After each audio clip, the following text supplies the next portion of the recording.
Terrorist ఈ రోజు అసలు దిక్సూచి దేశానికి అంటే నాడు నేడు ఉంది కదా సార్. ఆనాడు ఓన్లీ ఈనాడే ఉంది. ఈనాడు ప్రతి ఇంట్లో ప్రతి వాళ్ళలో ప్రతి మొబైల్లో నాడు నేడులో భాగంగా ఏం జరుగుతుంది, నాడు ఈనాడు ఏం చెప్పింది, నేడు ఏం చెబుతుంది, నాడు చంద్రబాబు ఏం చెప్పాడు, ఈ రోజు ఏం చెప్తున్నాడు, నాడు బీజేపీ వాళ్ళు ఏమన్నారు, ఈ రోజు ఏమన్నారు, వద్దన్న కింద యూట్యూబ్ ఓపెన్ చేయగానే మనం వద్దన్న కింద ట్రోల్ అవుతున్నాయి. మనం మర్చిపోయినా గుర్తు చేస్తున్నాయి అవి.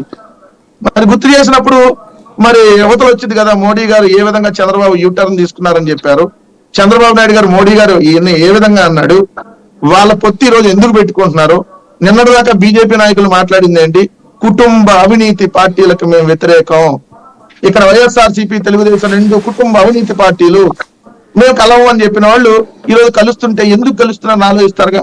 6 సీట్ల కోసమే కలుస్తున్నారా, అంటే ఏదో 1-2 సీట్ల కోసం నైతికత కోల్పోతుందా? మరి దేశవ్యాప్తంగా 370 ఆర్టికల్ 370 ప్రకారం 370 సింగిల్ గా గెలవాలి, మొత్తం 400 గెలవాలి కూటమని అంటున్న వాళ్ళు ఒక 4, 5, 6 సీట్ల కోసం ఈ విధంగా సాగిలాల పడతారా?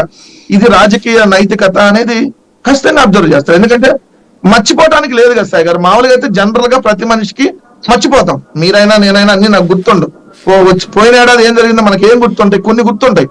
అది రిపీట్ అయ్యి వస్తున్నాయి అనుకోండి, ఆటోమేటిక్ గా మర్చిపోయినా గుర్తు చేస్తుంది కదా యూట్యూబ్. సో ఈ యుగంలో వాళ్ళు ఎన్ని చేసినా కూడా అవి వాళ్ళకి అనుకూలించేటటువంటి విధానం ఖచ్చితంగా ఉండదు. రెండోది, యువతల వైఎస్ఆర్ కాంగ్రెస్ పార్టీ ఏం చెప్తుంది, మేనిఫెస్టోని 2019 ఎన్నికల్లో మేనిఫెస్టోని తీసుకొని ఇంటింటికి తిరిగారు వైఎస్ఆర్ కాంగ్రెస్ పార్టీ తరఫున మా ప్రతినిధులందరూ. ఇదిగోండి మేము అధికారంలోకి వస్తే మేనిఫెస్టో ఇస్తాం. మళ్ళీ ఇప్పుడు ఏం చేస్తున్నారు, ఇదిగోండి మేనిఫెస్టో ద్వారా మీకు అమలు అయితే ఓటేయండి, వాళ్ళు చెప్పే దయచేసి నమ్మొద్దు, మా ద్వారా మంచి జరిగితే ఓటేయండి అంటున్నారు. వాళ్ళు ఏమైనా చెబుతున్నారా, మా ద్వారా మీకు మా ప్రభుత్వంలో ఎప్పుడన్నా మంచి జరిగితే ఆ మంచిని చూసి ఓటేయండి, చంద్రబాబు నాయుడు గారు 14 ఏళ్ల పాలన చూసి ఓటేయండి అని కానీ, లేదంటే చంద్రబాబు నాయుడు గారు 5 ఏళ్ల పాలన చూసి ఓటేయండి అని కానీ, చంద్రబాబు నాయుడు గారు బీజేపీ కంబైన్డ్ ప్రభుత్వం ఇక్కడ 2014 నుంచి 18 దాకా ఉంది, ఆ ప్రభుత్వాన్ని చూసి ఓటేయండి అని కానీ వాళ్ళు ఏమైనా చెప్తున్నారా? రైట్, చెప్పట్లేదు కదా. ప్రజలు మరి ఇవన్నీ గమనించకుండా ఎందుకుంటారు?